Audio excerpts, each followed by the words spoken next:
I think historically you can look and see that there are a lot of split voters when it comes to the governor's race, and uh, what is it, anecdotally, like from my anecdotal data, that comes from a lot of people trying to rationalize that they're independent minded folks who like their choice to split is a reflection of that. And so I think what I would recommend in terms of you know being as strong as we can in this process is hopefully, and part of this is going to be dependent on how the primary works out, or the convention, everything, like how these things work out. We come together as quickly as possible, because I think that there are two things that we need to do. We need to, and to quote the speaker, walk and chew gum at the same time. We need to like clarify to people what the alternative has been raising. Like, it will matter tremendously, and I say that as somebody who has like watched the coverage of the blow up in the Republican Party right now, like all of the crazy stuff. If you have not followed that, just take a quick look at like the vice chair resigned because like there's a lot of ridiculous stuff going on there, and most people don't realize that is not a thing. Like, most people know just how Trumpified the party on the Republican side is becoming, and the ramification there. There are folks who push back on that. That's totally, they're not leadership in the party. And the second part, the walking or chewing gum, whichever you want to put it into, is actually selling like what we will do differently. And obviously part of that's going to be on the candidate, but I think particularly for young people, since we can, like when we really want to mobilize and turn people out, I think we need to push the candidate, whoever it ends up being, to have that positive messaging so that we can also get out and really sell why you shouldn't be looking at this race from the perspective of, oh, well, I'm going to vote for Democrat for state rep and state senate, and oh, whatever, like I'll just flip on this side, that'll even it out. I think we need to sell something besides fear. The fear is very legitimate. There are lots of problems there, but we need people to hang on to something beyond that, and we need to be ready to really sell it ourselves. And I will go on the record now, Anna and Ben, like as we're working in Greater Boston to build that up, I fully hope and intend we can work together to bring some support in working through there. Mr. Lysenesh. Okay, hand lowered. I mean, I actually think that when it comes to what we're going to sort of offer people, I don't know, and this is totally neutral among candidates. I don't know which candidate would be this candidate, but I think President Biden actually offered a pretty good line on how to win voters, especially in these contested suburban and exurban regions, which is normality. We've been living in a crisis for the past, a continuous crisis, a state of emergency for the past several years. And a pretty obvious path to victory, especially if you're running against Trumpers, oh my God, is, a way to normal, like a way to live life again. Yeah. All right. Anyone else? Okay. So I will say for my part, on the timeline here, we haven't yet to have either of the candidates receive a questionnaire. Neither has yet to come to testify before us. I will attempt to set that up for our next meeting, which means setting up an adjourned meeting in early February. The date that I would be inclined to go for is the 6th. Does anyone have any? I'll give everyone a moment to check calendars. But I'd like to set up an additional meeting there so that we can start having candidates on more and more. From the feedback that I've heard, it sounds like we want to prioritize governor over everything else at the moment, which seems perfectly logical to me. But I just want to make sure that that is in fact the correct view of the committee. Yes? Seeing Yes. nods. Okay. Yeah. So what I will do is I will schedule all 3 Democratic gubernatorial candidates for that day as feasibly as that is possible. Any flow over from scheduling conflicts will be scheduled for an additional meeting. but I will try and just give us a big day. We will do just that, so that everyone gets full time on questions and that we can have live comparison. That being said, it does that date, now that everyone's had a moment to check the schedules, the 6th. Does the 6th at 5 p.m. work? Give everyone another moment. Any issues? And I realize this only checks the group here, but you're here, so we schedule around that.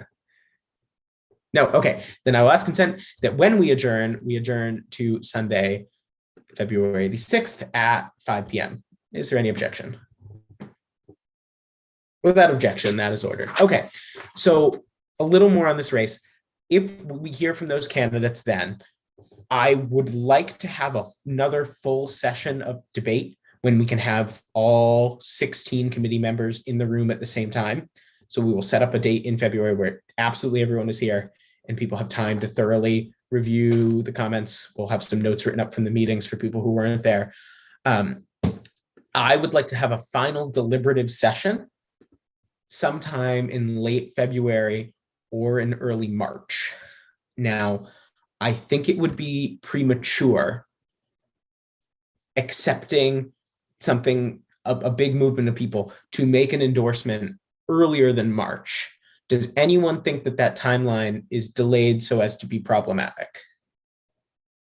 No. All right. I bring that up only because the caucus window for the election of caucuses, which, by the way, if you are not a Democratic committee member already in your city, ward, or town, please go ahead and become a board committee member and get elected a delegate. That information is on Mass. If you Google Mass Dems Convention delegate, you can get that. Everyone should be a delegate. And in fact, we are going to do a big registration drive for YDMA to try and get as many people registered as possible. Please do that because that's important. That convention is occurring in the summer. Endorsements to be important should come out before that convention. So that means having a final deliberative vote no later than May. So to all of you that have people you want to endorse, I will also say for people that are running in like uncontested races where there's one Democrat going up against a Republican, get those in early because we can process them now. And we can, when we have the big meteor stuff come up later, we can deal with those. Does anyone have any objection to handling all of those row offices like that, reporting something out for the board at its March or April meeting? Take a second, everybody.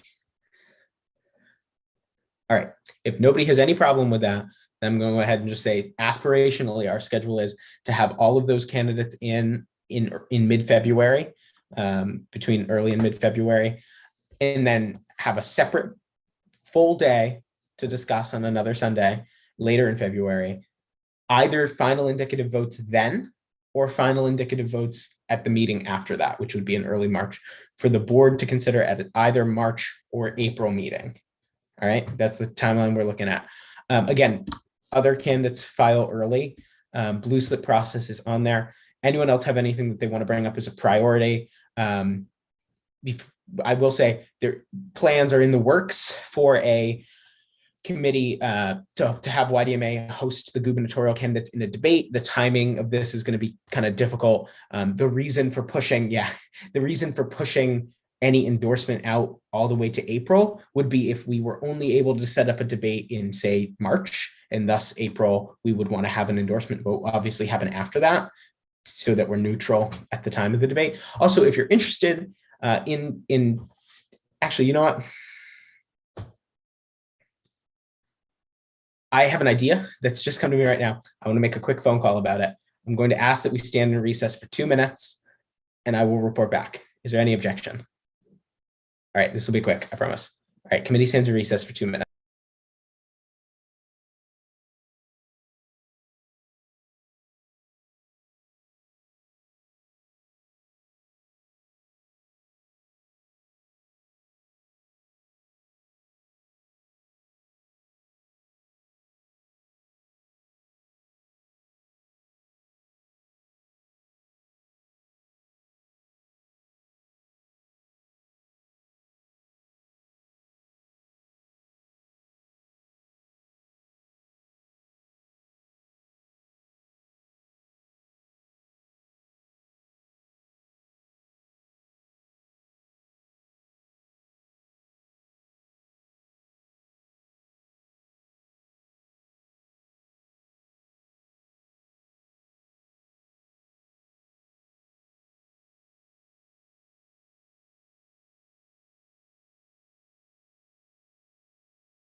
Okay, committee will come to order.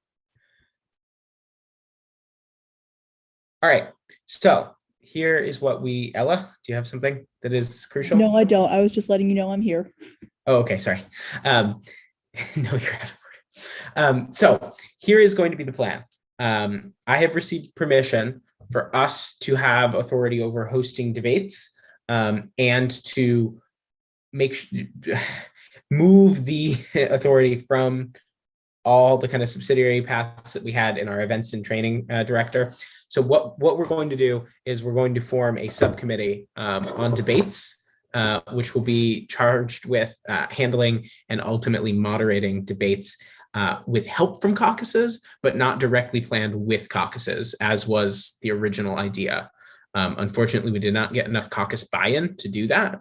That was going to be part of the plan here. So I am going to move without a resolution here, move that we establish a standing subcommittee on debates with members blank, blank, blank, and blank. And then I'll take motions to fill those blanks as we go here. I'm already on the committee, so don't feel compelled to nominate me by virtue of our rules. But anyone else who is interested, feel free to self-nominate here.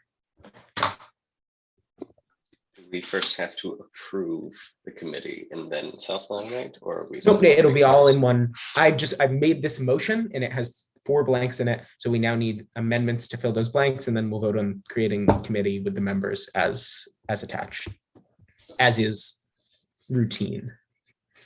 Okay, if anyone wants to be on the committee, Daniel Ernst. I would like to be on the committee. I will Okay. throw out there that I took a presidential debate course with none other than Chief of Staff Ron Klain. Great guy. So, Well, that's great. Well, I will second that. Is there any objection to adoption of the amendment? Without objection, amendment to insert Daniel Ernst is approved. Anyone else?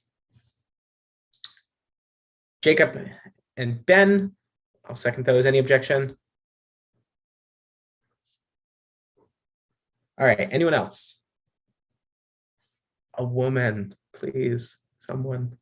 We need balance. Okay, if we don't get anyone else, we will do, Catherine is unable to be here tonight, and Ty is unable to be here tonight. So I will leave that seat vacant, and I will offer an amendment that seat be filled by the chair of the committee at his discretion. Is there any objection to the amendment? Okay, the question now is that we approve a standing subcommittee on debates with members Daniel Ernst, Jacob Chaplin, Ben Cohen, and a 4th member to be nominated by the chair, as well as the chair ex officio. Is there a sufficient second on the motion? There appears to be. There is. Any debate on creation of the subcommittee? Seeing no debate, the question is on the motion to approve the subcommittee. Those in favor will say aye. Aye. Aye. Those opposed, no. All right, in the opinion of the ayes have it, and the subcommittee is created. Subcommittee will meet in 2 weeks to discuss debates. Is there any other business to come before the committee tonight? Any other reports from chapters, any other updates, any other pressing items? Daniel, I'm assuming that's a ghost hand.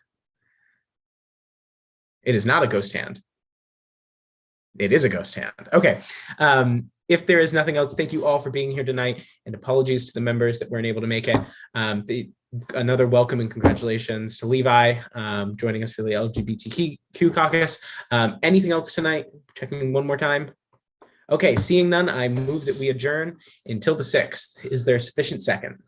There appears to be. There is. Yeah. Those in favor will say aye.